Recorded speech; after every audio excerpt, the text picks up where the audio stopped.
tout le monde croyait connaître son histoire. Une actrice brillante, une femme moderne, un conte de fées qui avait enfin franchi les murs glacés de Buckingham, Meghan Markle, l'américaine qui avait conquis le cœur du prince Harry, et avec lui, le cœur d'une monarchie vieille de plus de 1000 ans. Mais ce que le monde entier n'a jamais vu, c'est ce qui se jouait derrière les rideaux de velours. Là où les regards deviennent des jugements, où les sourires se figent et où les silences hurlent plus fort que les mots, derrière les flashs et les apparitions publiques, il y avait une guerre invisible, une lutte entre une femme née libre et l'institution bâtie sur le silence. Elle est entrée dans la famille royale avec grâce, mais ce que l'on attendait d'elle n'avait rien à voir avec l'amour. On voulait qu'elle soit docile, lisse, silencieuse. Mais Meghan n'est pas née pour se taire. Pourquoi cette femme a-t-elle provoqué tant de divisions? Était-ce sa voix, sa couleur de peau, son passé, ou, pire encore, son indépendance d'esprit? Ce que la presse a raconté n'est qu'une version, ce que la couronne a voulu cacher est une toute autre vérité. Dans cet épisode, nous allons plonger dans les coulisses d'un rêve devenu cauchemar. Vous allez découvrir ce que les caméras n'ont jamais filmé, ce que les tabloïds ont déformé, et ce que la monarchie britannique aurait préféré que vous ne sachiez jamais, parce que parfois, derrière les contes de fées, se cache un prix bien plus lourd que la couronne elle-même. Avant Meghan Markle, les histoires de princesses modernes se terminaient toujours par un mariage royal, un baiser, un rideau rouge. Mais ici, l'histoire commence vraiment après le conte de fées. Pour comprendre la violence de ce qui a suivi, il faut d'abord revenir au tout début. Pas à Buckingham, ni à Londres, mais bien plus loin, à Los Angeles. Meghan naît en 1981 dans un quartier modeste de Californie. Fille unique d'un père blanc, directeur de la photographie à Hollywood, et d'une mère afro-américaine et travailleuse sociale et professeure de yoga. Très tôt, elle grandit entre deux mondes, deux cultures, deux attentes. Elle est élevée dans un esprit d'indépendance, de compassion et de travail acharné, mais dans un pays encore profondément divisé par les questions raciales, être métisse, c'est souvent être perçu comme pas assez l'un ou l'autre. Dès l'enfance, Meghan développe une sensibilité aiguë à l'injustice. À seulement 11 ans, elle écrit à Procter, gants bleus, pour dénoncer une publicité sexiste. La marque s'excuse publiquement. Cet esprit rebelle, déterminé et articulé, la suivra toute sa vie. Son rêve, c'est de devenir actrice. Mais les castings à Hollywood sont cruels. Trop blanches pour certains rôles afro-américains, trop noires pour d'autres. Pendant des années, elle joue des rôles mineurs, souvent sans nom. Puis, à force de persévérance, elle décroche en 2011 le rôle de Rachel Zahn dans la série Suits. Elle incarne une femme forte, intelligente, brillante, une image qui colle parfaitement à celle qu'elle projette dans la vraie vie. Le succès arrive, enfin, mais derrière les sourires des tapis rouges, Meghan est lucide. À Hollywood, comme ailleurs, et les femmes doivent toujours se battre 2 fois plus pour être prises au sérieux. Et si elles sont racisées, la bataille devient triple. C'est dans ce contexte que le destin fait basculer sa trajectoire. En 2016, lors d'un dîner à Londres organisé par des amis communs, elle rencontre le prince Harry. Il est le petit-fils de la reine, le frère du futur roi, le bad boy repenti de la monarchie britannique. Elle est actrice, divorcée, féministe et américaine. Tout semble les opposer, et pourtant, l'alchimie est immédiate. Leur relation se développe dans le plus grand secret. Les tabloïds s'enflammant. Dès que la rumeur sort, en quelques jours, Meghan devient une obsession médiatique.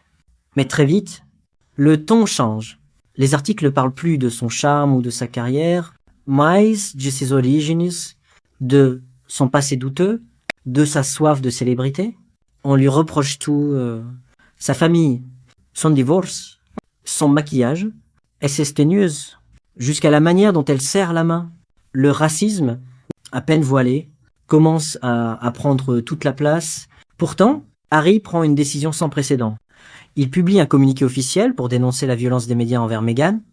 C'est une première dans l'histoire moderne de la famille royale. Mais ce geste, noble in appearance, et déclenche aussi un déséquilibre au sein même du palais, car dans la monarchie, on ne parle pas On ne réagit pas. On endure. Lorsque leur engagement est annoncé en novembre 2017, le monde retient son souffle. Une actrice métisse, américaine, divorcée, va entrer dans la famille royale britannique. C'est du jamais vu. Certains y voient un symbole d'ouverture, d'autres un danger pour la stabilité d'une institution millénaire. Le mariage somptueux a lieu en mai 2018. Les yeux du monde entier sont rivés sur elle. La robe est blanche, les chœurs gospel, la mère de Meghan seule dans l'église, tout semble si moderne, si symbolique, si historique. On parle d'une nouvelle ère pour la monarchie, mais cette nouvelle ère, justement, ne plaît pas à tout le monde très vite après le mariage. Des tensions apparaissent. Meghan tente de moderniser certains rituels, de prendre la parole sur des sujets sensibles comme la santé mentale, l'égalité des sexes, la diversité. Elle veut utiliser sa nouvelle position pour agir, pour changer les choses. Mais dans un système aussi figé que celui de la monarchie britannique, cette volonté d'agir est perçue comme une menace. Le personnel du palais commence à la dépeindre comme difficile, exigante, trop américaine. Des rumeurs anonymes filtrent dans la presse. Elle aurait fait pleurer Kate Middleton. Elle ne respecterait pas le protocole. Elle diviserait la famille. Meghan se retrouve prisonnière d'une image qu'elle ne contrôle plus. Les tabloïds se nourrissent de chaque mot, chaque geste, chaque silence. Et au milieu de cette tempête médiatique, la couronne reste silencieuse, aucun soutien officiel, aucune défense publique. Juste un principe ancien. Never complain, never explain, ne jamais se plaindre, ni jamais s'y justifier. Mais ce silence, pour Meghan, déviante, assourdissante. Lorsqu'elle tombe enceinte de leur premier enfant, Archie, en 2019, les attaques médiatiques redoublent, des questions seraient même posées, en privé, sur la couleur de peau que l'enfant pourrait avoir. Pour Meghan, c'est une ligne rouge qui a été franchie, elle commence à s'effondrer en silence, mais ce que personne ne voit encore, c'est que derrière ce sourire figé de duchesse, elle est déjà en train de s'éloigner, loin du conte de fées, loin de la couronne, vers une décision qui changera tout, d'un conte de fées en robe Givenchy à une descente aux enfers sous les projecteurs. L'histoire de Meghan Markle dans la famille royale britannique est celle d'une promesse brisée. Au début, tout semblait possible. Elle incarnait l'avenir, le renouveau. Une duchesse moderne, engagée, brillante, qui tendait la main à une institution poussiéreuse. Mais très vite, ce rêve doré s'est fissuré. Dès les premières semaines après le mariage, Meghan tente d'imprimer sa marque. Elle s'investit dans des œuvres caritatives, notamment une initiative culinaire avec des femmes issues de la communauté musulmane de Londres. Elle prend la parole dans des discours inspirants, évoquant la place des femmes, l'importance de la représentation, la nécessité de briser certains tabous, mais ce ton franc, cette manière directe d'aborder les sujets, un choc, c'est pas le style Windsor, ICI, on ne revendique pas.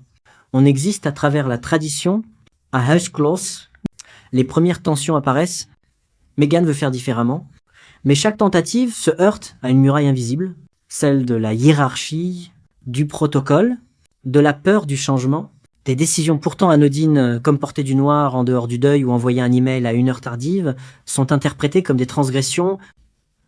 Le personnel la surnomme la duchesse, difficile, elle, de son côté, elle se sent incomprise, isolée, piégée. Harry, témoin de cette lente érosion, s'inquiète. Il voit dans les titres de presse les mêmes mécanismes qui ont détruit sa mère. Diana, les gros titres s'enchaînent. Meghan aurait bousculé Kate, crié sur des assistants, fait fuir des collaborateurs. Chaque geste devient une polémique. Là où Kate est présentée comme élégante, Meghan est jugée arrogante. Là où l'on loue la discrétion de la duchesse de Cambridge, on accuse celle de Sussex de se mettre en avant. La comparaison est constante, cruelle, souvent raciste. Et pourtant, Meghan continue de sourire en public. Elle joue le rôle, sans faillir Lors de la tournée royale en Océanie, en 2018, elle impressionne les foules, reçoit un accueil triomphal, elle est enceinte, rayonnante, et pourtant, à l'intérieur, elle se désagrège. Derrière les flashs, les nuits sont blanches, l'angoisse permanente. Elle commence à souffrir en silence, mais refuse de se montrer faible. Jusqu'au jour où cela devient trop, la naissance d'Archie en mai 2019 ne calme pas les choses. Bien au contraire, on leur refuse le titre de prince, une décision rare, inhabituelle, qui alimente encore les soupçons. Des critiques surgissent sur son rôle de mère, ses choix d'aliments, sa volonté de garder l'intimité. Chaque détail devient une cible. Lorsque Meghan décide de porter plainte contre un tabloïd pour avoir publié une lettre privée adressée à son père, cesse l'explosion, la guerre avec les médias devient ouverte, et avec elle, une guerre sourde avec le palais. Harry et Meghan commencent à envisager l'impensable et se retirèrent. Ils veulent un rôle différent, plus indépendant, loin du cercle étouffant de la monarchie. En janvier 2020, ils annoncent publiquement leur décision de quitter leur fonction royale. C'est un choc mondial. La presse anglaise crie au scandale. Certains parlent de trahison, d'autres de libération. Le palais, pris de court, réagit avec prudence, mais la fracture est là, irréversible. Le Mexit, comme on l'appellera, marque un tournant. Le couple s'exile au Canada, puis en Californie. Ils perdent leur titre honorifique, leur protection officielle, leur statut royal, mais ils gagnent ce qu'ils avaient plus, la parole. Loin des palais et des traditions, Meghan peut enfin s'exprimer. En mars 2021, dans une interview historique avec Oprah Winfrey, elle brise le silence.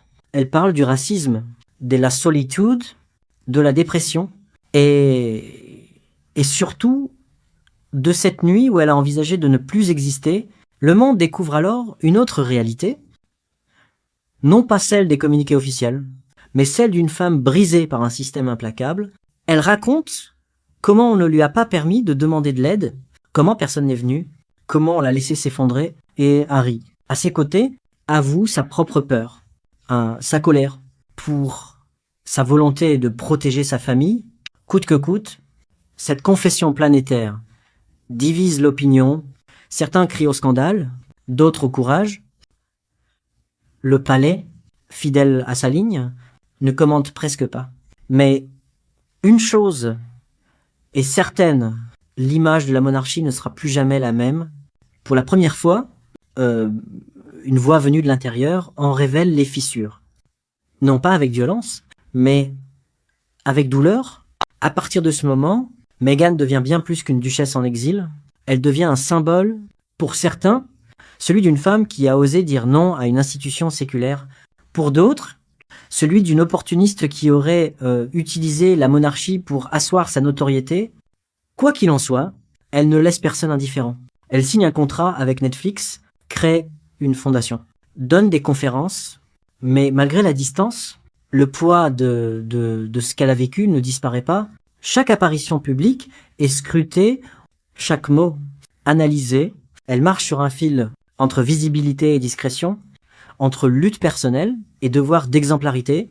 Et pendant ce temps, derrière les grilles de Windsor, le silence persiste comme une ombre qui plane encore sur les images parfaites. Ce que Meghan Markle a vécu derrière les dorures des palais n'est pas une histoire de caprice ni d'ambition mal placée. C'est une histoire de silence, un silence lourd, paissante, qui s'infiltre dans chaque pièce, dans chaque regard, dans chaque décision prise sans elle, mais qui la concerne. C'est ce silence-là, plus que les mots blessants, qui l'a brisée. À l'extérieur, elle souriait, posée, sale white. À l'intérieur, elle s'effondrait, car ce que peu de gens comprennent, c'est qu'au sein de la monarchie britannique, tout est codifié, contrôlé, pensé, dans une logique d'image. Il ne s'agit pas seulement de se tenir droite, de porter le bon chapeau, de respecter l'ordre d'entrée dans une pièce.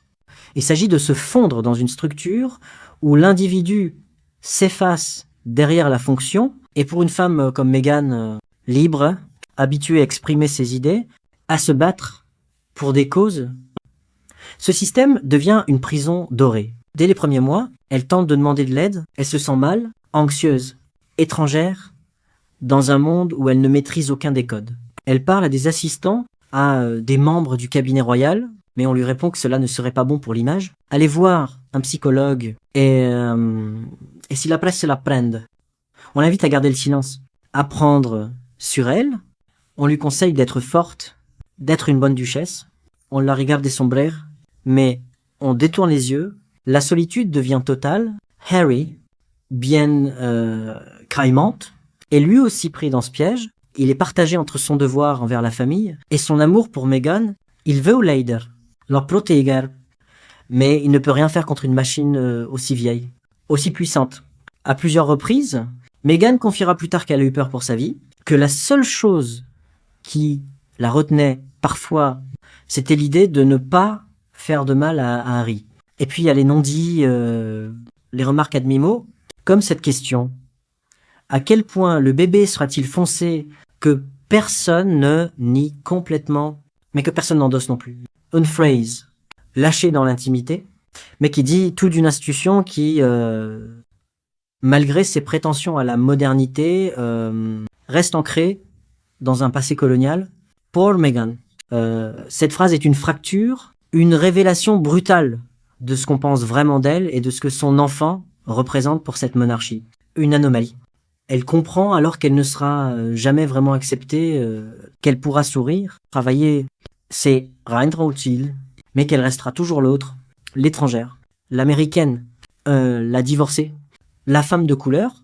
Elle n'est pas un membre de la famille, elle est une pièce qu'on tolère tant qu'elle se plie aux règles, mais dès qu'elle veut bouger, elle dérange, et à ce moment-là, elle devient un problème à résoudre. Le plus douloureux peut c'est l'absence de soutien. La famille royale ne dit rien. Lorsque des journaux insinuent que Meghan manipule Harry, personne ne les contredit. Quand elle est accusée à tort d'avoir fait pleurer Kate, aucun communiqué ne vient rétablir la vérité. Quand sa lettre intime à son père est publiée, on lui reproche d'avoir réagi comme si, en essayant de se défendre, elle brisait une règle non écrite, celle de tout encaisser sans jamais se plaindre. Ce double standard devient insupportable, là où d'autres membres de la famille peuvent se défendre, répondre, se faire respecter. Meghan est réduite au silence. Chaque mot qu'elle prononce devient une attaque. Chaque absence devient un affront. On lui demande d'être parfaite, mais on lui refuse les moyens d'exister. Le moment de rupture survient lors d'un voyage officiel en Afrique du Sud. Devant les caméras de la BBC, une journaliste demande à Meghan comment elle va. C'est la première fois qu'on lui pose cette question publiquement. Et là, son masque se fissure, sa voix tremble. Elle répond « Merci de me poser la question. Peu de gens l'ont fait. » À cet instant, que le monde voit ce que la couronne a ignoré. Une femme qui souffre, qui ne joue plus un rôle, qui crie à l'aide. Mais ce cri ne sera pas entendu par ceux qui auraient dû tendre la main. Et alors, Meghan et Harry prennent une décision radicale, à fuir, quitter le pays, la famille, les titres, sauver leur santé mentale, sauver leur couple, sauver leur dignité. Le départ, loin d'apaiser les tensions, les exacerbe. Ils sont traités de traîtres, de profiteurs, de stars hollywoodiennes, en mal de buzz. Mais ce que beaucoup oublient, c'est que derrière cette fuite, il y a une urgence vitale. Rester, c'était disparaître. C'était mourir à petit feu sous les regards, les injonctions, les trahisons. Dans l'interview avec Oprah, Meghan lâche cette phrase glaçante. Je ne voulais plus vivre. Une phrase qui aurait dû provoquer un choc d'empathie. Une phrase qui résume tout. Car à travers elle, c'est pas seulement une duchesse qui s'exprime. C'est une femme, une mère, une fille. Une voix qu'on a tenté d'éteindre, et pourtant, elle est toujours là. Vivante, dévote, résistante, cachée des projecteurs. Nous n'avons pas pour mission de juger, mais de comprendre, de regarder là où les projecteurs s'éteignent. Et dans le cas de Meghan Markle, ce que nous voyons. C'est une femme qui est entrée dans un système millénaire sans jamais avoir été préparée au prix à payer. On lui a reproché d'être trop moderne, trop direct, trop visible. Mais n'est-ce pas exactement ce qu'on encensait au début? Une femme indépendante, éloquente, qui représentait un vent de fraîcheur. Ce qui frappe dans l'histoire de Meghan, c'est la violence du retournement, la rapidité avec laquelle elle est passée de symbole d'espoir à figure dérangeante. Beaucoup ont dit qu'elle savait dans quoi elle s'engageait, qu'en épousant Harry, elle acceptait les règles du jeu, mais qui peut vraiment comprendre ce qu'est la monarchie de l'intérieur, les codes invisibles, les hiérarchies implicites, la presse qui vous suit jusqu'au moindre recoin de votre intimité. Meghan venait d'un monde où le mérite, l'effort, le talent pouvait, en théorie, ouvrir des portes. Elle est arrivée dans un univers où le sang, le rang, le silence comptait plus que tout. Était-elle trop fragile, trop idéaliste?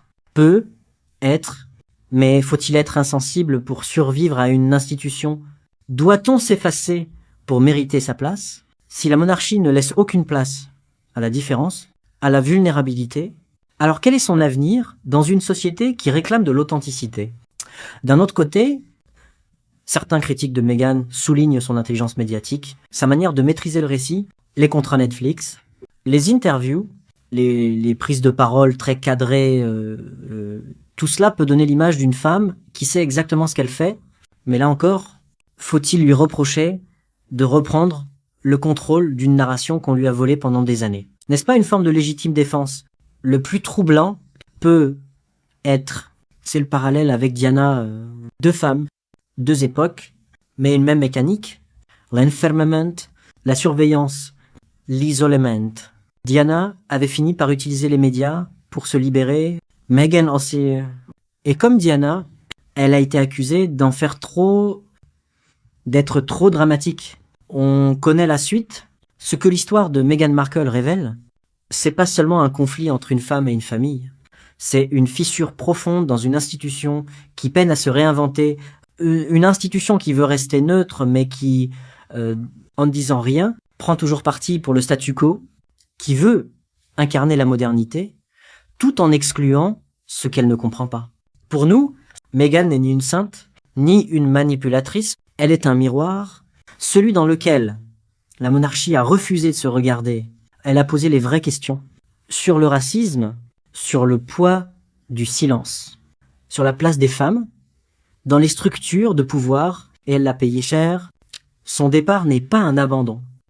C'est un cri, une fuite pour survivre, pour protéger un enfant, pour dire non à un système qui broie. Et ce cri, qu'on l'approuve ou non, a ouvert une brèche dans laquelle d'autres voix peut être un jour.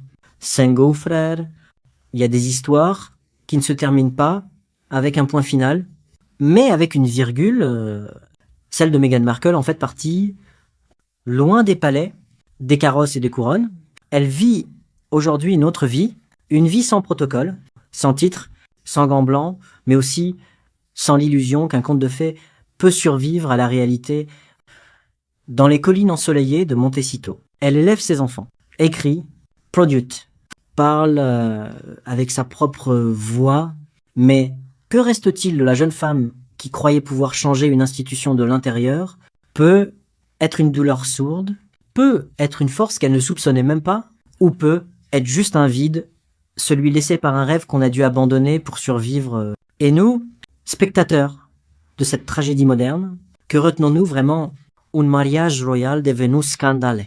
Des interviews choc, des gros titres en lettres capitales, mais au-delà de l'emballage médiatique, il reste une question brûlante dans un monde qui exige des femmes qu'elles soient fortes mais silencieuses, audacieuses mais dociles, visibles, mais toujours agréables.